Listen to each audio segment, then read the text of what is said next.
Assalamualaikum warahmatullahi wabarakatuh. Apa kabar anak bunda semua? Jumpa lagi di pembelajaran tematik bersama bunda.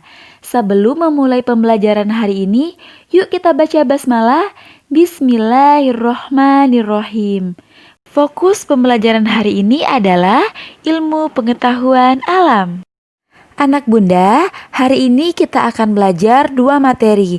Yang pertama, penggolongan hewan berdasarkan jenis makanannya. Yang kedua, daur hidup hewan.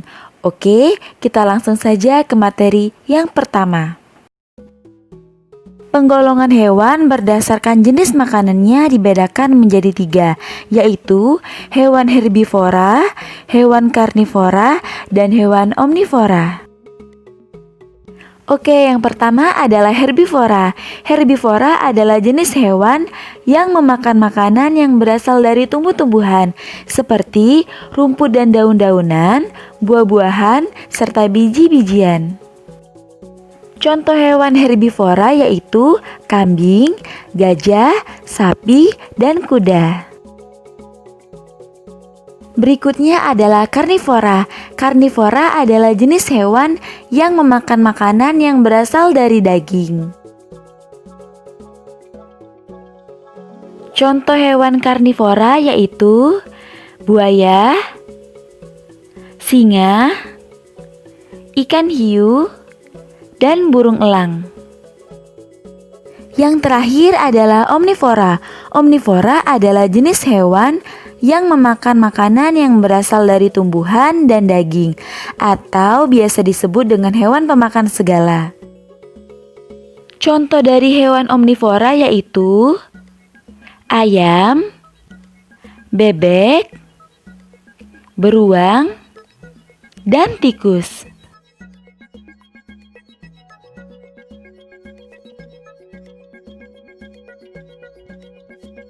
Metamorfosis adalah daur hidup hewan yang mengalami perubahan bentuk. Jenis hewan yang biasa mengalami fase metamorfosis berasal dari golongan amfibia dan serangga. Namun, tidak semua hewan mengalami metamorfosis. Hewan seperti golongan mamalia, unggas, reptilia, dan ikan tidak mengalami perubahan bentuk dalam fase pertumbuhannya, atau biasa disebut dengan ametamorfosis. Mengalami metamorfosis atau tidak, semua makhluk hidup akan mengalami fase pertumbuhan dari lahir, lalu bertumbuh dewasa dan kembali menghasilkan keturunan. Fase pertumbuhan berulang-ulang yang dialami makhluk hidup dinamakan daur hidup.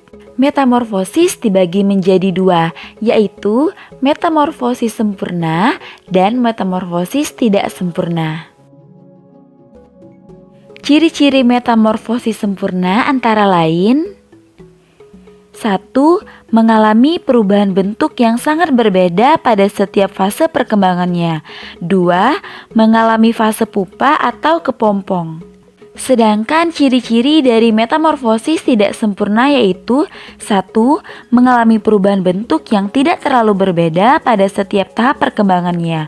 2. Tidak mengalami fase pupa atau kepompong. Contoh hewan yang mengalami metamorfosis sempurna antara lain kupu-kupu, katak, dan nyamuk.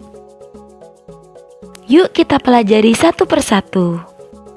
Kupu-kupu mengalami metamorfosis sempurna dengan tahapan yang dimulai dari telur, ulat, kepompong, sampai menjadi kupu-kupu dewasa. Katak mengalami metamorfosis sempurna dengan tahapan telur, berudu, berudu berkaki, katak berekor, hingga menjadi katak dewasa. Hewan yang mengalami metamorfosis tidak sempurna antara lain capung, belalang, dan kecoa.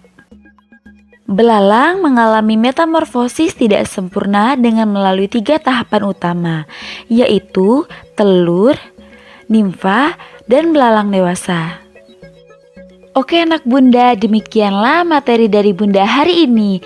Sekarang tugas anak bunda adalah membuat poster diagram daur hidup hewan. Anak bunda siapkan kertas, boleh karton, kertas HVS, dan lain-lain, serta alat tulis. Kemudian pilihlah salah satu daur hidup hewan yang akan dibuat poster. Untuk contohnya, anak bunda bisa lihat di buku tematik tema 5, halaman 53-55. Buatlah gambar sebagus mungkin dan beri warna yang rapi supaya menarik. Terakhir, beri keterangan tentang gambar daur hidup hewan tersebut. Selamat mengerjakan anak bunda. Bunda akhiri, wassalamualaikum warahmatullahi wabarakatuh.